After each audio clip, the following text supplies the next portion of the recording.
Murderbot's main character, Alexander Skarsgård, is still alive and well, sort of, despite its admirable goals.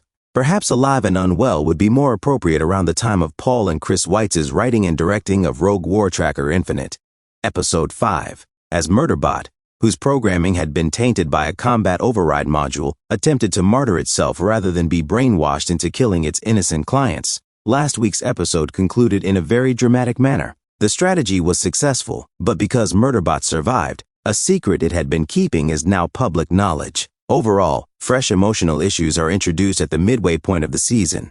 Ideally, the season, we're waiting and hoping for a renewal announcement Apple TV Plus that either strengthen or strain the already developing relationships. Rogue War Tracker Infinite begins with the sounds of the Preservation Alliance team painstakingly tending to Murderbot's wounds as it fades in and out of consciousness.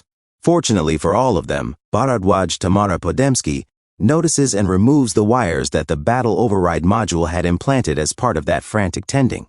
In order to cover their bases, she restarts Murderbot in the hopes that the faulty programming will be removed.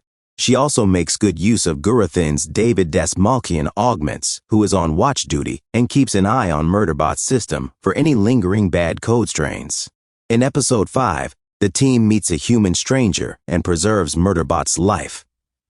Murderbot looks through a variety of camera records to catch up on events following its unsuccessful death before going into restart mode. When it is too feeble to accomplish anything else, the group begins dragging its limp carcass toward the hopper in a panic. Armed and agitated, Arada Tatiana Jones shoots at the first indication of movement, Libibi Anna Conkle, a frightened lady in a blood-stained uniform who says she is the only survivor of the Deltfall atrocity. She attests, as an eyewitness, that one of their SIC units went awry and attacked the habitat without cause or prior notice.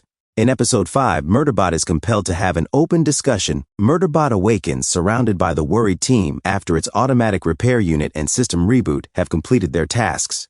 Looking at their hopeful faces, it reflects as it reclines in a chair, "I was glad I didn't murder them."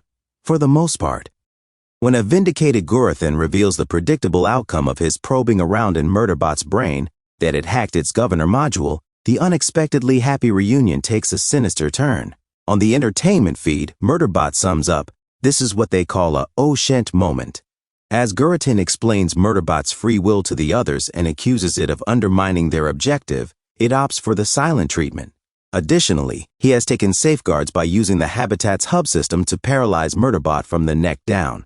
In contrast to Gurathin, Bharadwaj supports Murderbot despite having access to the same data as her colleague, since opposing the company's cruel tactics can only be beneficial, and since Murderbot has repeatedly put its life in danger to defend them rather than kill them while they sleep, everyone else supports her. Finally, Murderbot adds its station. There are much more subtly effective ways to accomplish the task if the company intended to kill them.